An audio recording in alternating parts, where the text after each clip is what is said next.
Deep in the Appalachian Mountains, in an old isolated coal mining town, there is a narrow, shadowed dirt track called Old Coal Mine Road.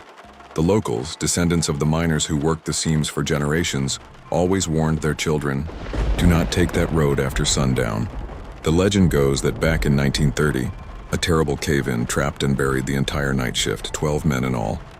Due to the hardship and sheer impossibility of recovery, the mine entrance was sealed, effectively turning it into a cold, dark mass grave.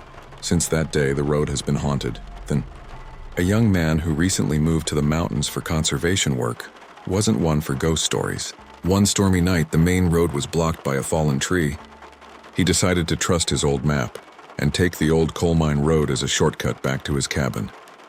His pickup truck struggled along the muddy track, flanked by overgrown, tangled woods.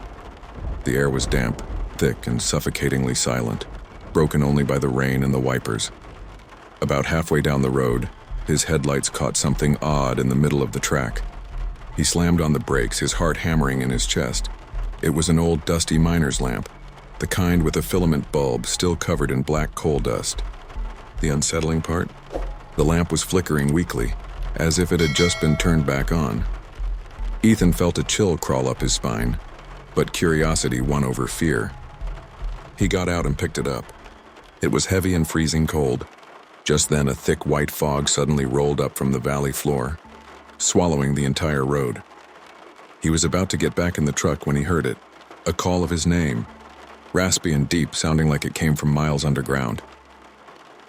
Ethan, come on down, need a hand. The voice wasn't familiar, yet it knew his name. Ethan looked around. The fog was so dense he could barely see his own hands. He tried to start the truck to flee, but the engine was dead. The voice came again, closer, clearer. We need help, Ethan. The light. We're lost down here. Ethan looked at the lamp in his hand. It suddenly brightened, and he felt an invisible pull, urging him toward the woods where the road disappeared into the gloom. He fought the pull, his muscles tensed, paralyzed by terror. He looked past the truck's window, and through the smothering fog he saw the lights, not one, but 12 faint floating lights, hovering about 3 feet off the ground, forming a single, staggered line leading into the forest's blackness. They were 12 more miners' lamps flickering in unison with the one he was holding. 12 lights, 12 trapped souls. The voices merged now, a chorus of pleading, ghastly whispers. Help us dig out. The tunnel's caved in. We're stuck in the 13th seam. Ethan realized they didn't want him to dig them out. They wanted him to join their eternal night shift.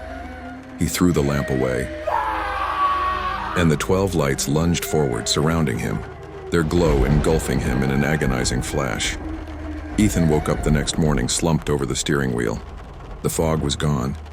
The truck started fine, and the lamp was nowhere to be seen. He drove away, never telling a soul what happened. But things were different. Whenever he looked in the mirror, his eyes were tired, sunken, and seemed faintly shadowed by a film of coal dust. He was constantly haunted by the sound of pickaxes and shovels scraping the earth beneath his feet.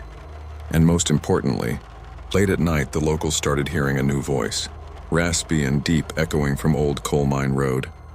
Gotta find one more. We need 13 men. We need the light. They knew Ethan wasn't the last victim. He had become the 13th miner, cursed to lure the next soul down to the eternal dark.